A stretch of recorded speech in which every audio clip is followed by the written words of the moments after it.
अर्थव्यवस्थेच्या बदलत्या गरजांनुसार सार्वजनिक खर्च आणि उत्पन्नाच्या अंदाजपत्रकीय तरतुदीही निरनिराळ्या पातळीत असणे गरजेचे असते.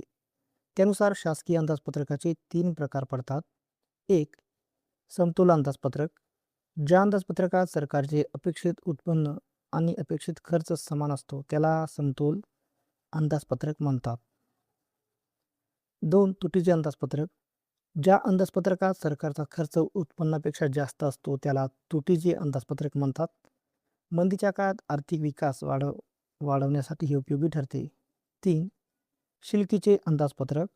ज्या अंदाजपत्रकात सरकारचे उत्पन्न खर्चापेक्षा जास्त असते त्याला शिल्लकीचे अंदाजपत्रक म्हणतात. भाववाढ नियंत्रणासाठी याचा उपयोग होतो. अंदाजपत्रकाचे महत्त्व. आर्थिक नियोजनासाठी मदत होते. देशाच्या विकासाचा आराखडा ठरतो. सार्वजनिक खर्च व उत्पन्नाचे नियंत्रण होते. रोजगार निर्मिती व विकासाला चालना मिळते. भाववाढ व आर्थिक अस्थिरता नियंत्रित करता येते.